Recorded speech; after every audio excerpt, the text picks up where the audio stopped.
দুনিয়ায় আগুন লাগলে পানি ছাড়া যেমন নিভানো যায় না, তোমার আমার গুনার কারণে জাহান্নামের যে আগুন জ্বলছে ওই আগুন কিন্তু চোখের পানি ছাড়া নিভানো যাবে না বাবা। দুনিয়ায় আগুন জ্বালানোর জন্য গ্যাসের প্রয়োজন হয়, লাকড়ির প্রয়োজন হয়। আমার মাওলা কোরআনে জানায় দেয় ওয়াকুদুহান নাসু ওয়াল হিজারা, আমি জাহান্নাম জ্বালাবো মানুষ আর পাথর দ্বারা। পাথর হইয়াও কিন্তু আমার মাওলার ভয় কান্দে। আমার মাওলা কোরআনে জানাইয়া দেয় কিছু কিছু পাথর আছে তুম্মা কাসাত কুলুবুকুম মিন বাদি যালিকা ফাহিয়া কাল হিজারা আও আশাদ্দু কাসওয়া ওয়া ইন্না মিনাল হিজারাতি লামা ইয়াতাফাজ্জারু মিনহুল আনহার ওয়া ইন্না মিনহা লামা ইয়াশাক্কাকু ফায়াখরুজু মিনহুল মা ওয়া ইন্না মিনহা লামা ইয়াহবিতু মিন খাশিয়াতিল্লাহ। আমার মাওলা বলে দুনিয়ার ভিতরে কিছু কিছু পাথর আছে আমার আযাবের ভয় কান্না করতে করতে নহর জারি করিয়া ফেলায়। ওই সিলেটে গিয়ে দেখবা পাহাড়ের ভিতর থেকে নহর জারি হইয়া গেছে, ওইটা কিন্তু নহর না, ঝর্ণা না। কিতাবের অনুযায়ী ভাষ্য অনুযায়ী বোঝা যায় পাথর মাওলার ভয় কাঁদতে কাঁদতে চোখের পানি ফালাইতেছে। পাথর মাওলার ভয় কাঁদতে কাঁদতে টাস টাস করিয়া ফাটিয়া যায়। এক জায়গা থেকে ছিটে আর এক জায়গায় পাথর চলিয়া যায়। আজকে তুমি আমি মানুষ হইয়া কি পাথরের চেয়েও দিলটা শক্ত হইয়া গেছে। তোমার আমার চোখে আজকে গুনার কারণে পানি নাই বাবা। আমার মাওলার কথা স্মরণ করো, আযাবের ভয় স্মরণ করো, নবীর সুন্নাত অনুযায়ী চলো। যদি আল্লাহ বলে কুল ইন কুনতুম তুহিব্বুনাল্লাহ, হে নবী আপনি দুনিয়ার মানুষদেরকে জানাইয়া দেন তোমরা যদি আমি মাওলাকে পাইতে চাও, আমি মাওলারে ভালোবাসতে চাও, ফাত্তাবিউনি, আমার নবীকে অনুসরণ করো। নবী বলেন আমারে অনুসরণ কেমনে করবা? মান আহাব্বা সুন্নতি ফাকাদ আহাব্বানি ওয়া মান আহাব্বানি কানা মাই ফিল জান্নাহ। নবী বলেন যারা আমার সুন্নতকে মুহাব্বত করবা তারা আমি নবীর সাথে জান্নাতে থাকতে পারবা। সুবহানাল্লাহ। নবী বলেন যারা সুন্নতকে মুহাব্বত করবা তারা জানো আমি নবীকে মুহাব্বত করবা, আর যারা আমি নবীকে মুহাব্বত করবা তারা আমি নবীর সাথে জান্নাতে থাকতে পারবা। আমরা নবীর সাথে জান্নাতে থাকতে চাই না? এই পিছনে যারা সুবহানাল্লাহ কি আগামী বছর কইবেন নাকি? না আগামী বছর মাহফিলে কইবেন কোন নাকা? জোরে বলেন সুবহানাল্লাহ। একবার সুবহানাল্লাহ বললে এই আসমান জমিনের ভিতরে যত জায়গা সব আল্লাহ পাক নেকের দ্বারা ভরে দেয়, কি ঠিক না? এটা তো সবসময় বলি আমি, আপনারাও জানেন। তাহলে সুবহানাল্লাহ বলতে কিরূপনা করা যাবে না। অনেকে আবার আসন দিয়ে বসে থাকে, চিন্তা করছে আমি সুবহানাল্লাহ আলহামদুলিল্লাহ কইলে এবার আমার পাঠ নষ্ট হয়ে যায়। যদি যেই জবান আল্লাহ পাক দান করছে সেই জবান দিয়ে তুমি আল্লাহর নাম লইতে পারবা না, আল্লাহ কিন্তু জবান নিতেও সময় লাগবে না, কি ঠিক কিনা? কার কখন কোন জায়গায় মরণ আসবে কেউ জানে? আমাদের বরিশাল চরমনাইতে মাহফিল চলতেছে, আগামীকালকে সকালে মোনাজাত হবে। মাহফিল শুরু হয়েছে বুধবার দিন, পিসা হুজুরে বুধবার জহুরের পর উদ্বোধনীয় বয়ান করছে। বয়ানের ভিতরে হুজুরে বলতে আছে দূর থেকে কোথা থেকে জানি একজন সফরে আসছে, নতুন সাথী চরমনাইয়ের মাহফিলে। লঞ্চের ভিতরে অনেক লঞ্চ আসছে, লঞ্চের ভিতরে বসে রয়েছে। তো ওইখানে আসার পরে সে বলতেছে আমার লঞ্চের মধ্যে আর ভালো লাগে না, আমার একটু চরমনাইয়ের ময়দানে নিয়ে যাও। আল্লাহ হুজুরে বয়ান করে আমার চরমনাই আইতে দেরি, যেই ময়দানে আসছে হিল্লে দুল্লে পড়ে গেছে, সাথে সাথে দেখে দুনিয়া থেকে বিদায়। ও জানে যে চরমনাইয়ের ময়দানে ওর মরণ হইবে। আসরের পর স্টেজের পিছনে যেই মুরব্বী একজন অনেক আগে থেকে হুজুরগু নাস্তা বানায় স্টেজে, হুজুরে মাগরিবের পর বয়ান করে, সেই মুসল্লি আসরের পর দুনিয়া থেকে বিদায় হয়ে গেছে। মাগরিবের পরে তার জানাজা হইছে। কার কখন কোথায় মরণ আসবে কেউ জানে? ওই বেটা জীবনে চরমনাই আসে না, আর মরণ চরমনাইয়ের ময়দানে আইসে। এই জন্য আল্লাহর নবী বলে যার যেইখানে মরণ হবে তার সেইখানে যাওয়ার জন্য আল্লাহ পাক একটা প্রয়োজন সৃষ্টি করে দেয়, কি ঠিক কিনা? নবী সুলাইমানের সময় তার একটা উম্মতকে একবার পথের মধ্যে আজরাইলের সাথে সাক্ষাৎ হয়েছিল। তো আজরাইলের সাথে সাক্ষাৎ হওয়ার পরে ওই উম্মত ভয় পাইছে আজরাইলের বড় বড় চক্ষু দেইখা। এরপরে নবী তোরা এত কথা ওকায়, একেবারে চুপ করে থাকো, নাইলে উঠে যাওয়া লাগবে, সামনে আগাইবো, আরো সামনে আগাও, এই ফাঁকা জায়গায় সামনে আগাই বসেন। ওরা ছোট মানুষ একটু কথা বলবে, আর কথা বলবো না, সামনে আগাও। জিকির করেন লা ইলাহা ইল্লাল্লাহ লা ইলাহা ইল্লাল্লাহ লা ইলাহা ইল্লাল্লাহ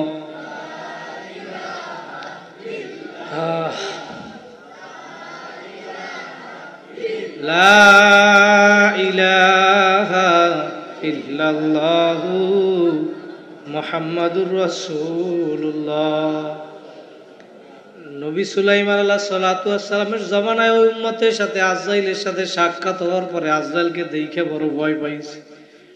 ওই উম্মত যাইয়া নবী সুলাইমানের কলতে বলতেছে, ও নবী সুলাইমান, আজরাইল আজকে পথের ভিতরে আমারে ভয় দেখাইছে, বড় বড় চক্ষু দিয়া নীল নগের মতো বড়।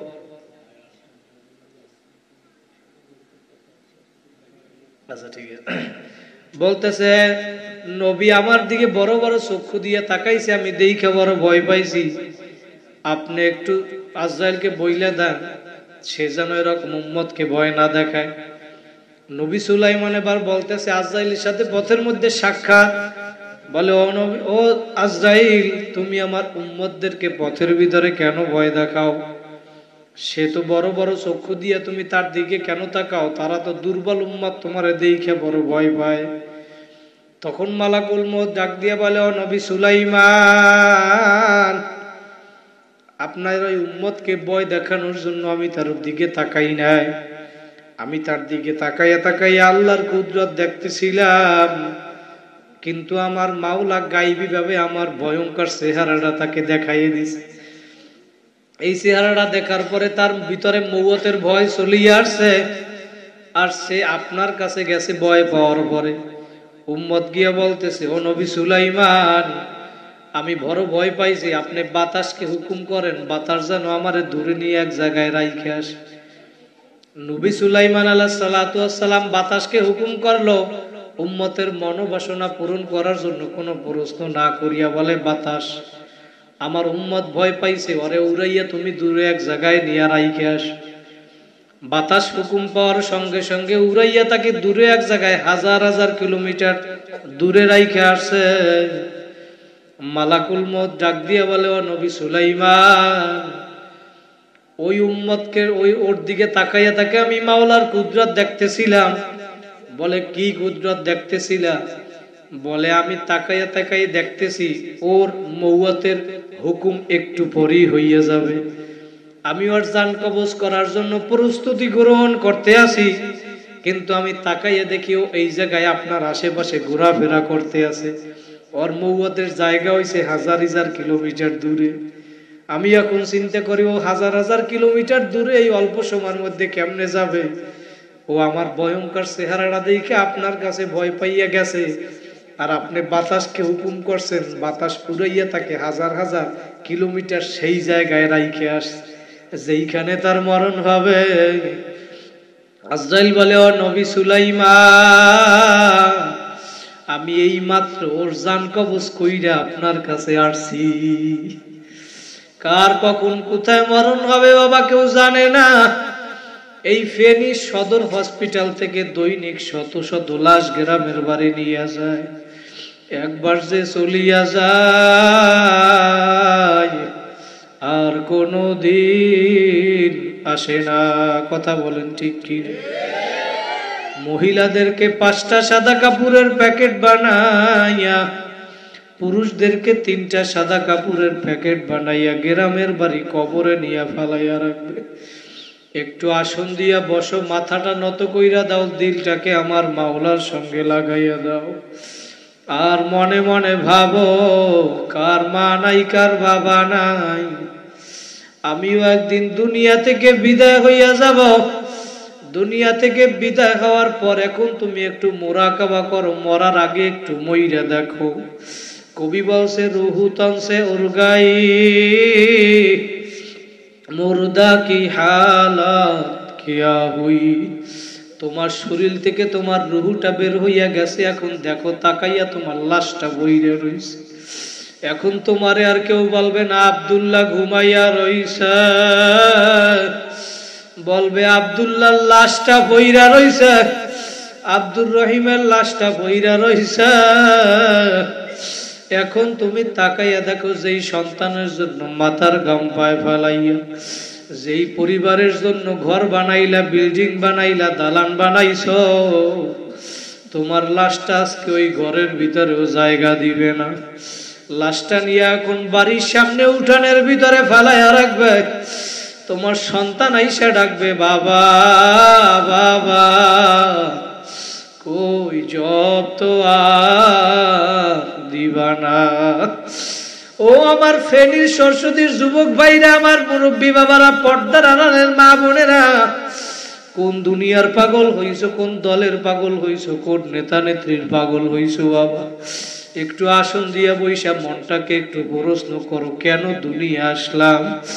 আমার মাওলা কেন দুনিয়ায় পাঠাইলো? আর কি করতেছি? আর কি নিয়ে আমার মাওলার কবরে রওনা করছ? এই হিসাব নিকাশ মিলাইয়া তারপর আমার মাওলার কবরে গিয়া শুইও। ভাইয়া, মরণ থেকে কিন্তু কেউ পালাইতে পারবা না। নবীর তরিকা মাইনা, আমার মাওলার হুকুম মাইনা দুনিয়ায় যদি চইলা যাইতে পারো, ভাইরা কবরে কিন্তু কোন দলের পরিচয় চলবে না। নবী বলেন, আল কবরু রাওযাতুম মির রিয়াজিল জান্নাহ। ভালো আমল কইরা যদি কবরে আসতে পারো, তোমার কবরটা জান্নাতের বাগান হইয়া যাবে। আর যদি নাফরমান হইয়া কেউ কবরে যাও, বেনামাজি হইয়া, বেপরদায় চইলা, সুদখোর ঘুষখোর হইয়া যদি কবরে যাও, নবী বলেন, হুফরাতুম মিন হুফারিন নার। ওই বেনামাজির জন্য, নাফরমানের জন্য কবরটা একটা জাহান্নামের গর্ত হইয়া যাবে। বাবা, ওই জাহান্নামের আযাব সহ্য করার শক্তি দুনিয়ার কোনো মানুষের নাই। এই জন্য দুনিয়ার ভিতরে সময় থাকতে আমার মাওলার হুকুম মাইনা যাওয়া লাগবে। ভাইরা, দুনিয়ার ভিতরে কোনো পরীক্ষায় যদি একবার কেউ ফেল করে, আর একবার পরীক্ষা দিয়ে পাশ করা যায়। একবার যদি কোনো ব্যবসার ভিতরে লস হয়, আর একবার লাভবান হওয়া যায়। কিন্তু তোমার আমার যে আখিরাতের 5টা মামলা দাঁড়াইয়া রইল, আল্লাহু আকবার, মৃত্যুর মামলা, কবর, মিজান, হাসর, ফলসিলাতের মামলা, ওই একটা মামলা যদি কেউ ঠগ, দ্বিতীয়বার দুনিয়াতে আইসা জিতবার কিন্তু আর আশা নাই। কথা বলেন ঠিক কিনা? এই জন্য বাবা, দুনিয়ার ভিতরে আমার মাওলার হুকুম মানা লাগবে, নবীর সুন্নাত অনুযায়ী চলা লাগবে। ভাইরা, নবীর সুন্নাত অনুযায়ী চলতে কিন্তু আমার মাওলা নিজেই বলছে। কথা বলেন ঠিক কিনা? আমার নবী বলে, যারা আমার সাথে আমার সুন্নাত মোহাব্বত করবা, তারা যেন আমি নবীকে মোহাব্বত করবা। আর যারা আমি নবীকে মোহাব্বত করবা, ভাইরা, নবীর জন্য কি মায়া হয় না? যেই নবী আপনার আমার জন্য তার সারা জীবন চোখের পানি ছিল, এমনকি ইন্তেকালের সময় যেই নবী আমারে আপনারে বলে নাই। কিন্তু আমরা মানুষ হইয়া এমন নেমক হারাম হইলাম, আজকে গাছ হইয়াও আমার নবীরে চিনল, মাছ হইয়াও নবীরে চিনল, পশু পাখি আমার নবীরে চিনল, কিন্তু আমরা মানুষ হইয়া নবীরে চিনতে পারো নাই। ভাইরে, হযরত জাবের রাদিয়াল্লাহু তাআলা আনহু বর্ণনা করে, একবার আল্লাহর রাসূল সাল্লাল্লাহু আলাইহি ওয়াসাল্লাম ঘুমায়া রইছে।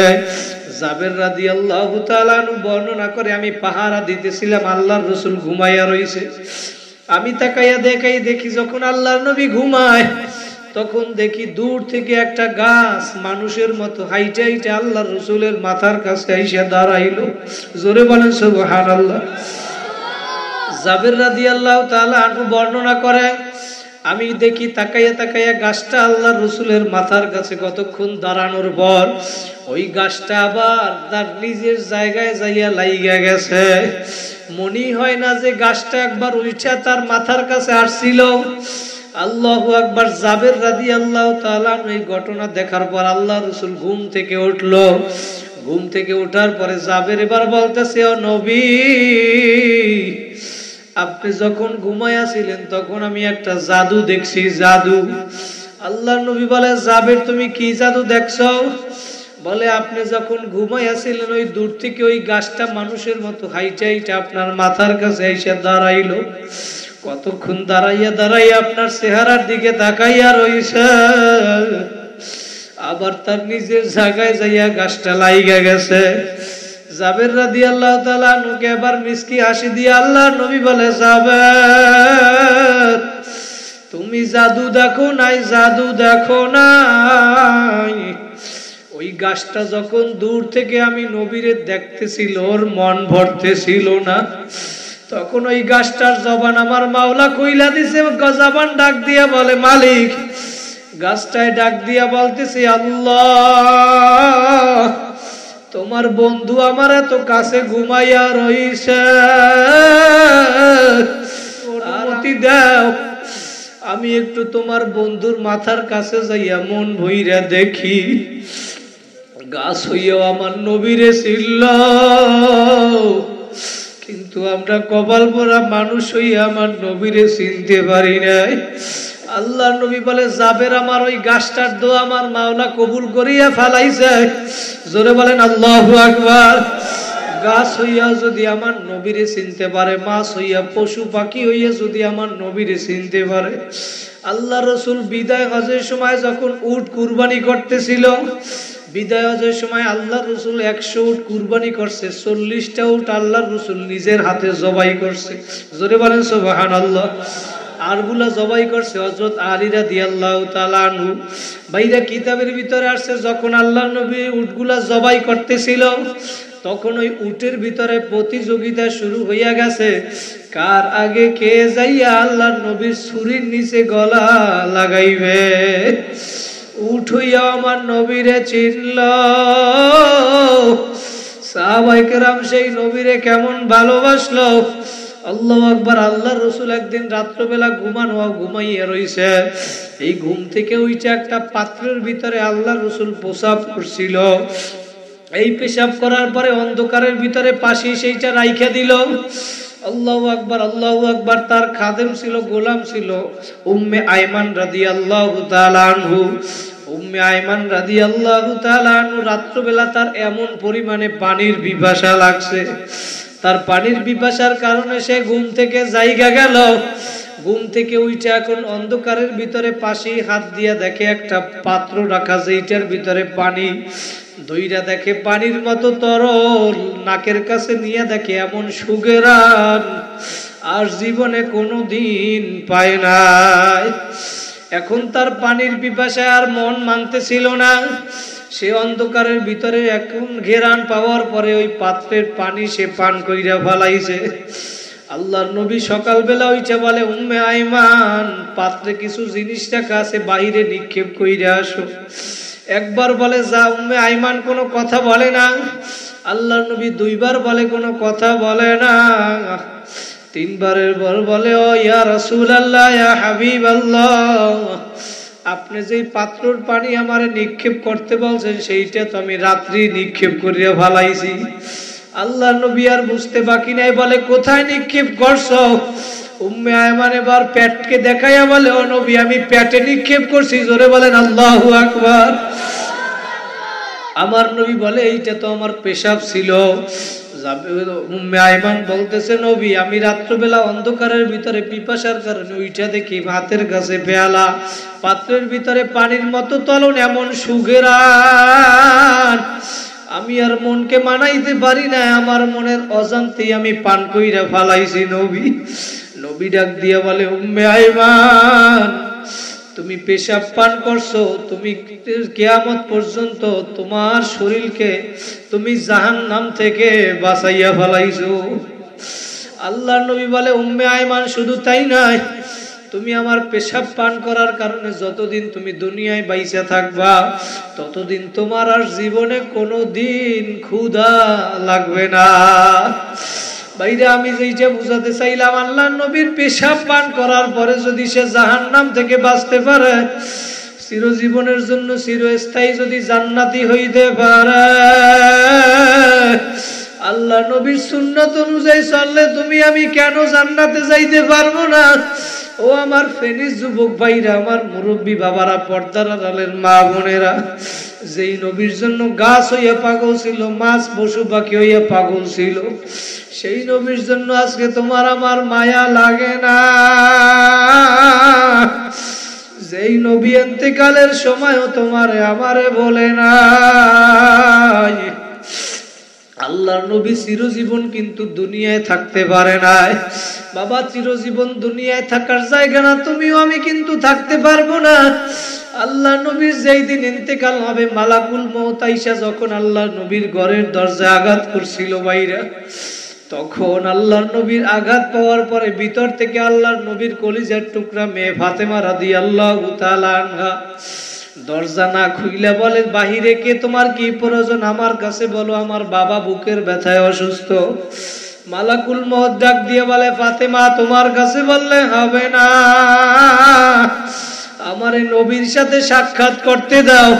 ভাইরা, মালাকুল মউত কারো দরজায় যাওয়ার জন্য কি অনুমতি লাগে?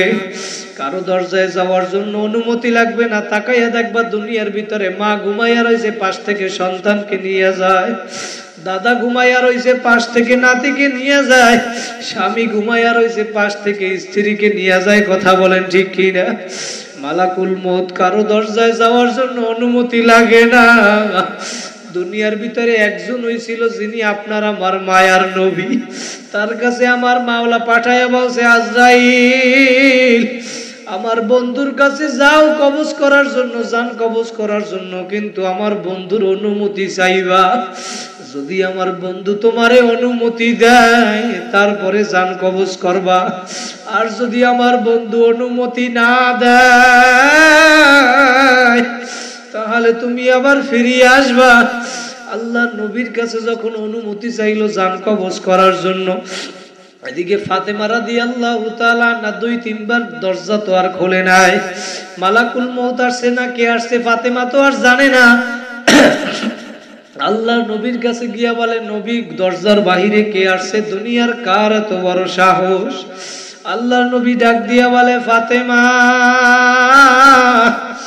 দরজার বাহিরে যে আসছে দুনিয়ার আর কেউ না, দরজার বাহিরে যে আসছে সে হইল মালাকুল মউত আজরাইল। ফাতেমা এখন আরো কান্না শুরু করিয়া দিছে, বলে, আব্বাজান মালাকুল মউত আসছে কাকে নেওয়ার জন্য, আপনারে নাকি আমারে? আল্লাহর নবী বলে, ফাতেমা আমারে নেওয়ার জন্য আসছে। ফাতেমা এখন আরো চিল্লাইয়া কান্দে। ভাইরা দেখবেন দুনিয়ার ভিতরে খেয়াল কইরা দেখবেন, আল্লাহর নবী বইলা গেছে, বলছে মেয়েরা বাবারে বেশি ভালোবাসে, বাবারাও মেয়েরে বেশি ভালোবাসে। আমার একটা ছোট্ট বাচ্চা আছে 3 বছর মেয়ে, ও আজকে 2-3 দিন আমি বাসায় নাই, কিন্তু ওর পরাণে মন মানে না, ছোট বাচ্চা কিছু বোঝে না। তারপরে আমারে ফোন দিয়া বলে, বাবা তুমি কখন আসবা, কখন আসবা? ভাইরা মেয়েরা বাবারে বেশি ভালোবাসে। আল্লাহর নবীর এই কথা শোনার পরে ফাতেমা রাদিয়াল্লাহু তাআলা আরো কান্না শুরু করিয়া দিছে। আল্লাহর নবী বলে, ফাতেমা তুমি কান্দিও না, কান্দিও না, তুমি টেনশন কইরো না, 6 মাস পরে তোমার আমার সাক্ষাৎ হবে। ফাতেমার আর বুঝতে বাকি নাই, ফাতেমা এখন চিন্তা করে 6 মাস পরে আমিও দুনিয়া থেকে বিদায় হয়ে যাব। ফাতেমা রাদিয়াল্লাহু তাআলা না যেই দিন দুনিয়া থেকে বিদায় হবে, আল্লাহ নবী সেই দিন রাত্রে ফাতেমার ঘরে আইসা স্বপ্ন দেখাইছে। আল্লাহু আকবার। আইসা আল্লাহ রাসূল স্বপ্নে দেখায়, অন্ধকারের ভিতরে ফাতেমা রাদিয়াল্লাহু তাআলা না স্বপ্ন দেখে, অন্ধকারের ভিতরে নবী ফাতেমার ঘরে আইসা কি যেন খোঁজ করে, কি যেন খোঁজ করে। ফাতেমা বলতে আছে, আব্বাজান আপনি কি খোঁজ করেন? বলে, ফাতেমা আমি অন্ধকারের ভিতরে আমি ফাতেমারে খোঁজ করি, তোমারে খোঁজ করি, তোমারে আমি নিতে আসছি। বলে, আজকে তুমি সাহারি করবা দুনিয়ায় আর ইফতারি করবা আমার সাথে জান্নাতে।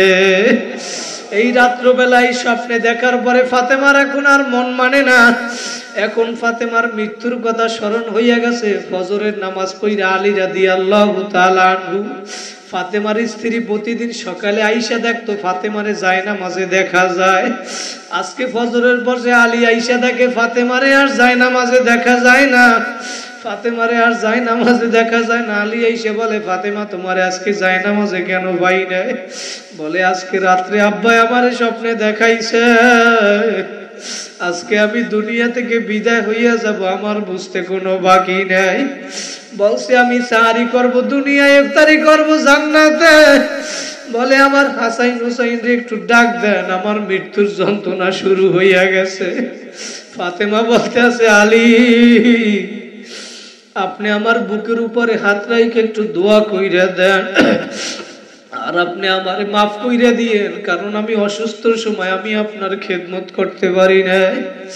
আমার বুকের উপরে হাত রাইখে একটু আপনি দোয়া কইরা দেন, আমার মৃত্যুর যন্ত্রণা শুরু হইয়া গেছে। এখন পাশে বইসে হাসাইন হুসাইনও কান্দে, আলীও কান্দে।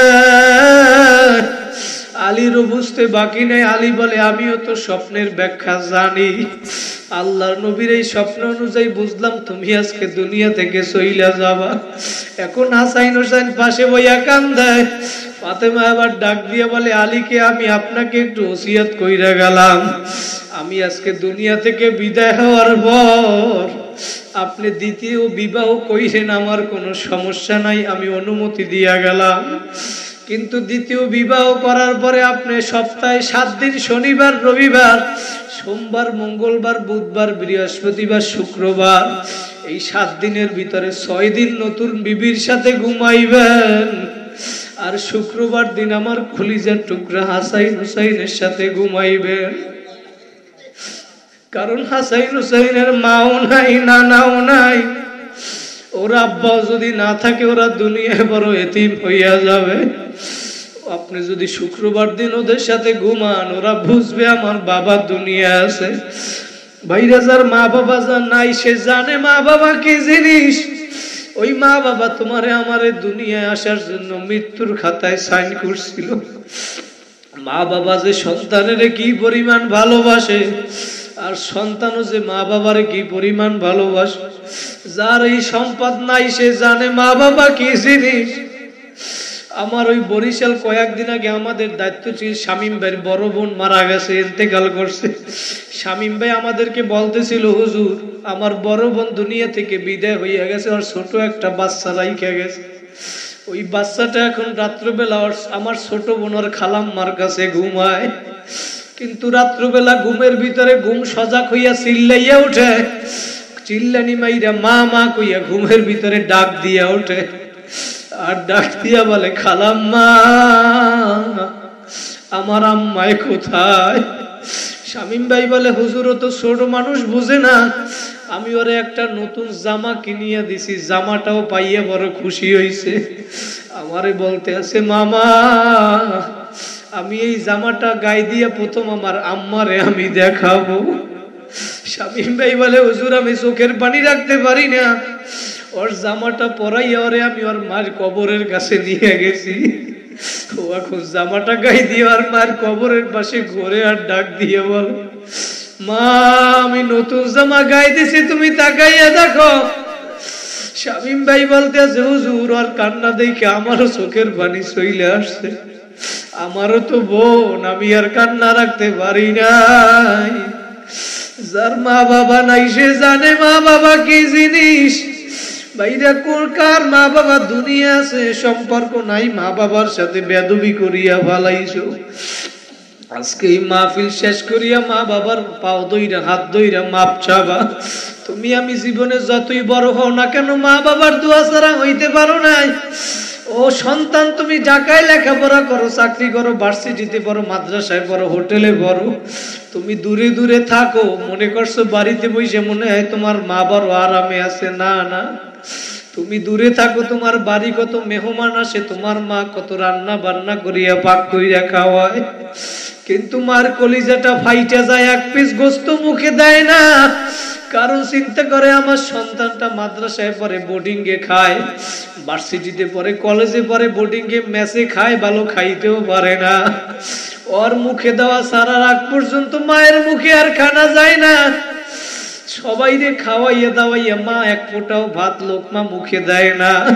ওই এক টুকরা গোস্ত ফ্রিজের কোনায় রাইখা দিছে, আমার সন্তান যেদিন আসবে আমার সন্তানের নিয়ে আমি খাবো।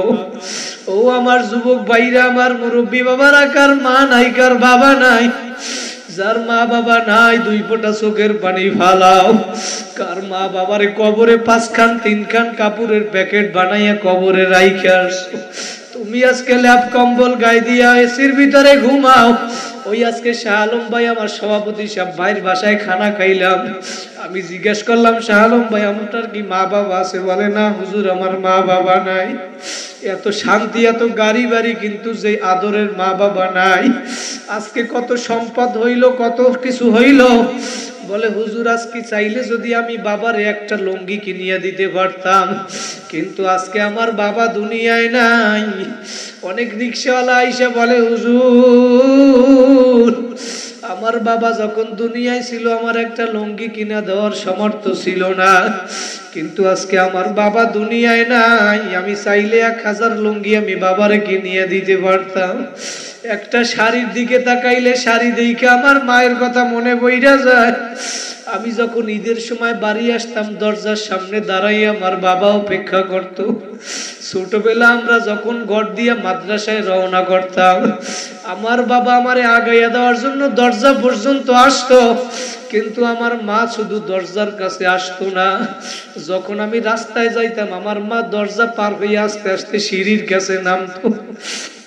সিঁড়িতে নাই মা গাছের আড়ালে আড়ালে তাকাইয়া থাকে। যখন সন্তানকে আড়ালে আর যখন তাকাইয়া দেখতে দেখতে যখন সন্তান গাছের আড়ালে ভরিয়া যায় তখন মা এই দিক থেকে তাকায় এদিক থেকে তাকায়। তখন মায়ের চোখ থেকে 2 ফোঁটা পানি বের হইয়া যায়। বাইরা কার মা নাই কার বাবা নাই। তুমি যখন তোমার মায়ের পেটের ভিতরে ছিল তখন তোমার পা 2টা ছিল উপরের দিকে, মাথাটা ছিল নিচের দিকে। ডাক্তাররা বৈজ্ঞানিকরা বলে যখন মায়ের পেটের ভিতরে সন্তান থাকে ওর মাথাটা নিচের দিকে থাকে, পা উপরের দিকে থাকে। আর ওই পেটের ভিতর বৈশা যখন লড়াচড়া করে পা 2টা এরকম নড়াচড়া করে।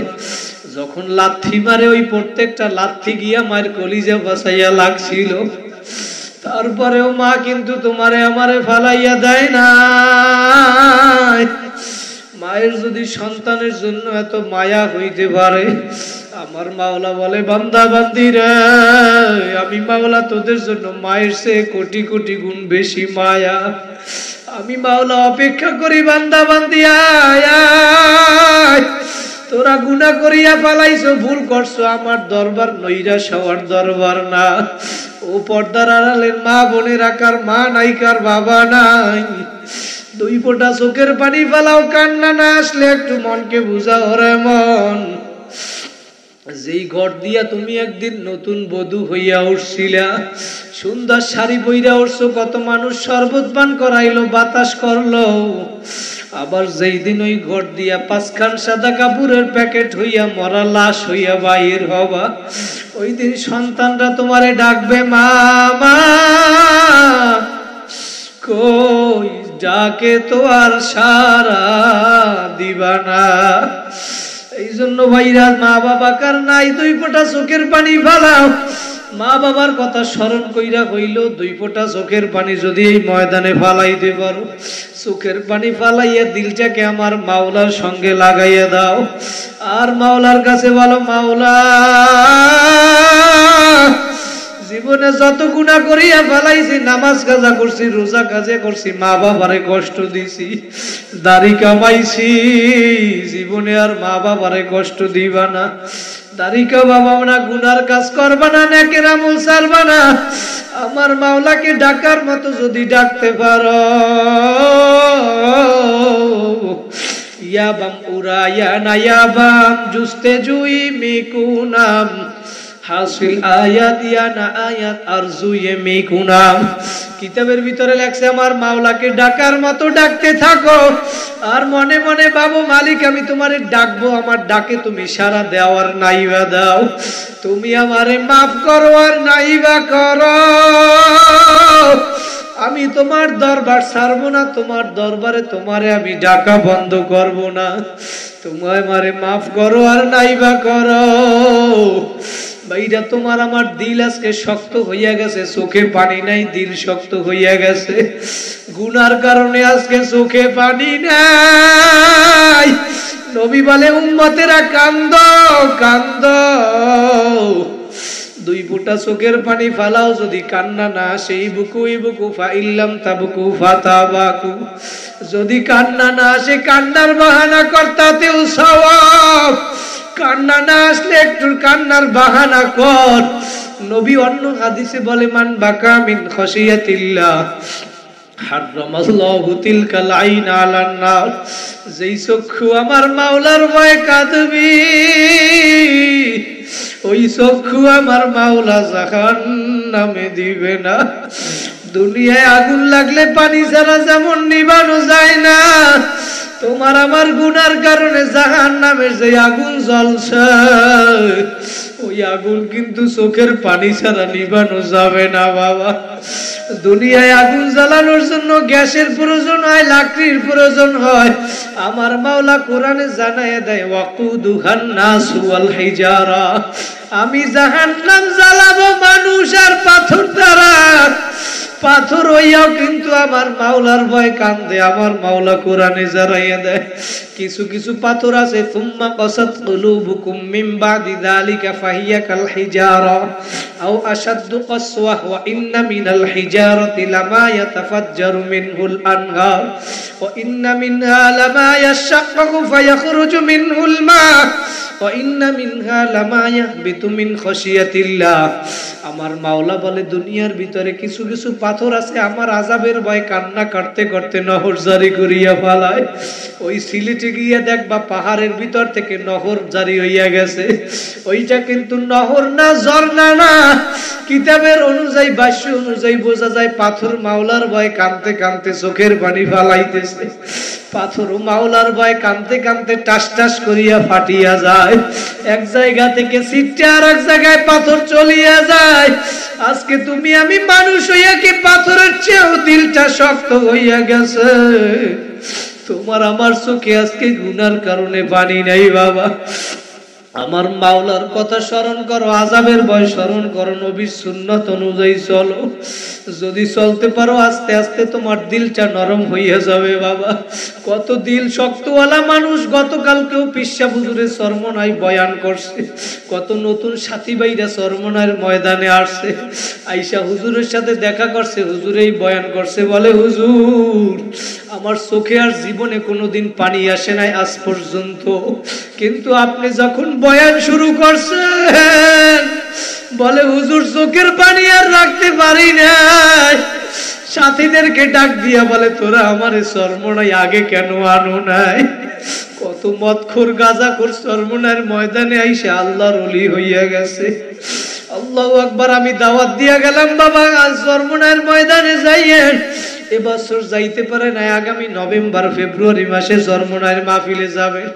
ওইখানে গেলে আল্লাহর ওলিদের দেখবেন বাইরে একজন আর কান্না দেখলে কিন্তু আর একজন আর এমনি কান্না বের হইয়া যায়।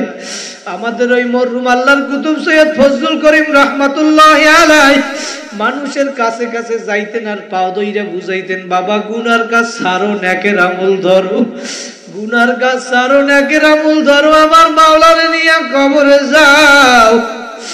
আমরাও পায়ে হাত দিয়া বলিয়া গেলাম গুনার কাজ ছাড়ো, নেকের আমল ধরো, আমার মাওলারে নিয়ে কবরে যাও। যদি আমার মাওলারে নিয়ে কবরে যাইতে পারো তোমারে আমারে আমার মাওলা মাফ করতে দেরি করবে না। ভাইরা আমার হুকুম মাইনা নবীর সুন্নাত অনুযায়ী চইলা আমরা কবরে যাব। কারা কারা রাজি আছেন? আর একবার দুইটা হাত জাগাইয়া জোরে আল্লাহ বলিয়া ডাক দেন। আমার মাওলা দেখু কর্দরাত্র হইয়া গেল, আরো জোরে ডাক দেন আল্লাহ। ভাইরা দুনিয়ার ভিতরে যদি আপনি সুন্নাত অনুযায়ী চলেন, নবী অন্য হাদিসের ভিতরে বলে মান তামাসসাকা বিসুন্নতি ইনদা ফাসাদি উম্মতি ফালাহু আজরু মিআতি শাহীদ। যারা আমার একটা সুন্নাতকে দৃঢ়ভাবে আঁকড়াইয়া ধরবা তারা আমি আল্লাহ পাক তাদেরকে 100 শহীদের সওয়াব দিয়ে দিবে। ভাইরা সুন্নাত তো দুনিয়ার ভিতরে অভাব নাই।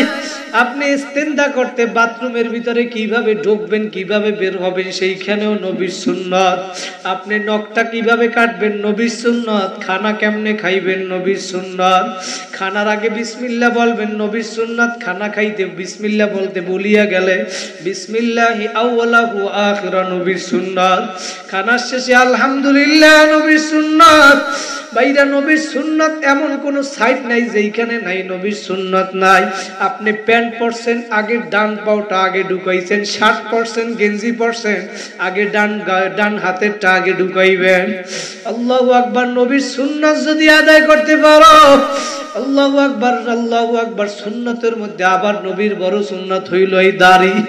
এই দাড়ি মোবারক যদি আপনি রাইখা দিতে পারেন, কবরে যাওয়ার পরে বাইরে কিন্তু কোন দলের পরিচয় চলবে না। চলবে? তিনটা কবরে প্রশ্ন করবে, এর ভিতরে একটা হইল আমার নবীর সামনে দেখাইয়া বলবে, মা হাদার রাজুল, এই ব্যক্তিকে, এরে কি তুমি চিনো? ও আমার ফেনীর যুবক ভাইরা, আমি প্রশ্ন রাইখা গেলাম, ওই নবীর চেহারার সাথে যদি তোমার চেহারার কোনো মিল না থাকে, নবীর পোশাকের সাথে যদি তোমার পোশাকের মিল না থাকে, তাহলে তুমি ওই দিন নবীর সামনে কিভাবে দাঁড়াবা? আমার নবীর চেহারার ভিতরে এমনকি সাহাবায়ে কেরাম দুনিয়ার ভিতরে যারা ছিল, আজ পর্যন্ত কেউ বলতে পারবে না একজন সাহাবী দাড়ি ছাড়ছে অথবা কামাইছে।